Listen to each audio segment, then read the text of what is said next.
I wasn't planning on recording a video tonight, but the game that I just played was so wild, and it had such an unexpected ending that I have to share it with. I just have to.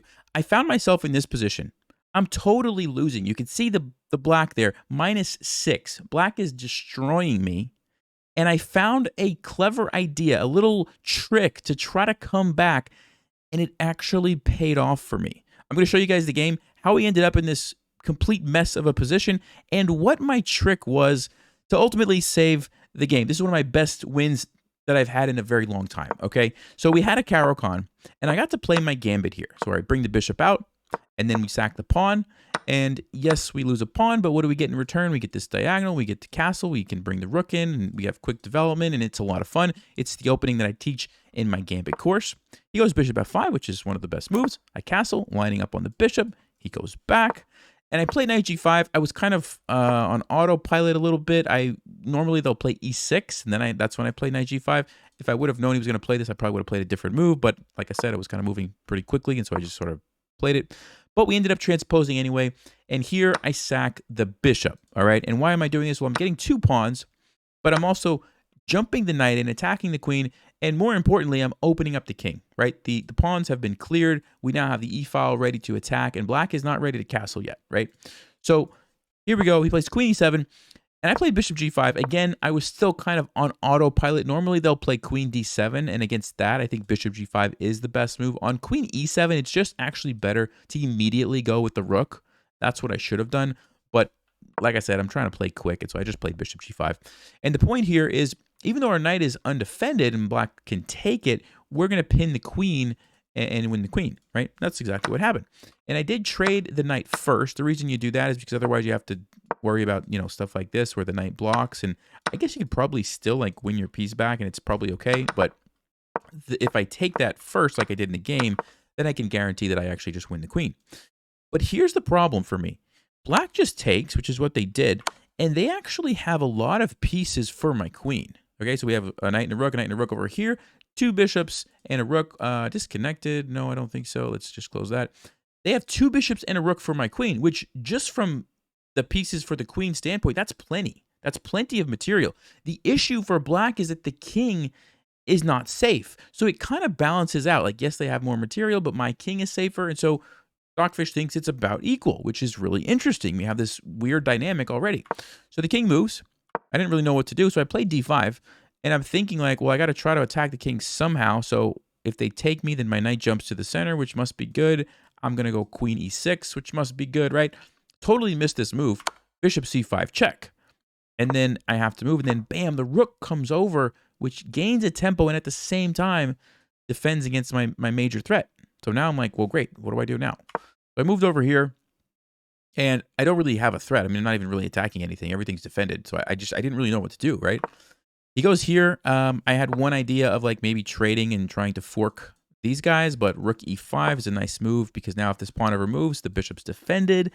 I'm like, great. Let's just, go for a cheap threat over here. Defends. I'm like, all right, I'll take. Let me attack something else. I'm just trying to attack stuff. I didn't really know what to do. b4, a4, and here, good move. My knight is kind of like doesn't have a lot of options. I don't want to go here. I don't want to go here. I don't want to go here. I could go here, but really, do I want my knight like over here in the corner? I don't think so. I decided to just trade the knights instead. But then it lets the rook come in, and I'm falling apart. I really am. I'm falling apart here. Here comes the other rook, and at this point, I felt like I had to play rook g1 to defend. It's the only thing that I saw because I felt like if I go queen g4, this is going to be a losing endgame. And why is the... Did you see that? Did you see that? It's equal because queen e6 check. Ooh. King g7, you take here. Oh my. And then... See, I thought I was like going to get checkmate or something. What's going on? Oh, it's pinned. Bishop's pinned. You can't go there. Wow. Okay, so I didn't see that. So I didn't think queen g4 was an option. So I thought that I had to play rook g1, which is what I did play. And black would like to go here, and I'm done for. The problem is I just take it, right? So what do?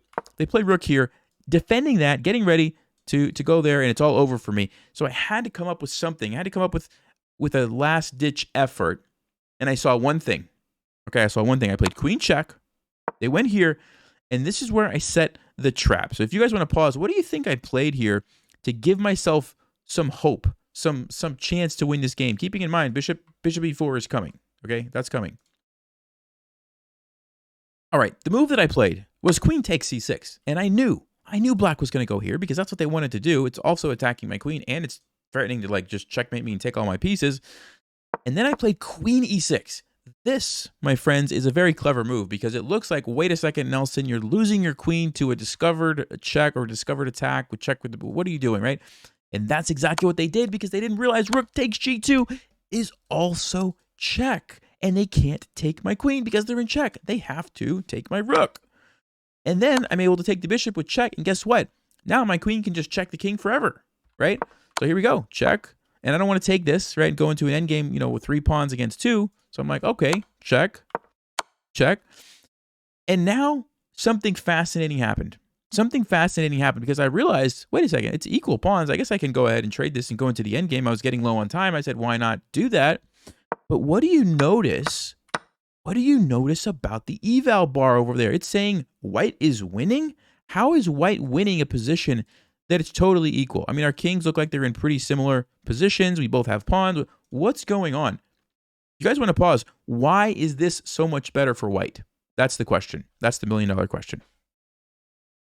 All right, well, if you had a chance to look at that, this is fascinating. Now, I think there's 2 things. We're going to see exactly as we go through this, but I'm pretty sure there's 2 reasons. I haven't actually looked at this too much with the engine. But first of all, my pawn is further advanced, which is one good thing. But I don't think that's the main reason. I think the main reason is the fact that this pawn is on the F file and this pawn is on the H file. Now, what do I mean by that? If you imagine, if we were to trade pawns, like I'm going to take your pawn, you can take my pawn, go ahead, what would happen? My king is on the F file. Black's king is on the H file, which means what? I can box out the king as I come over here, eat up the pawn, move out of the way, and guess what? Get a queen. That's the idea. And that's exactly what happens in the game. He comes up, I go up. He comes up, I go check. He goes here. B5. And I'm forcing the king to move back, and watch what happens. This is incredible. He goes here. He could have tried to like delay this by like just moving, but eventually I'm going to be able to force the trade. Okay? You can't stop it. I go here, and he decides to take it right now. This is what I'm talking about. Like, even if he tries to not take this, I'm just going to keep pushing it. And eventually, the guy's got to take the pawn, right? And when he finally takes it, that's when I take here. I make a beeline over here, and I'm going to win. And going back to the game, it was very similar. He decided to trade it now, but guess what? The king is boxed out. What are you going to do? You can't get around. And all I have to do is take this, go over here, push the pawn, and I won the game. The game that I was totally losing, I had no business losing, got it to like an even position, and then the even position turned out to be a winning endgame, which was sort of like a composed puzzle in a way. I mean, like, this is incredible that this is a win for white. And, you know, with 20 seconds on the clock, I had to share that with you guys. I mean, that was incredible. I hope you can appreciate that as much as I did, and hope maybe you learned a thing or two as well. See you guys next time. Stay sharp, play smart, and take care.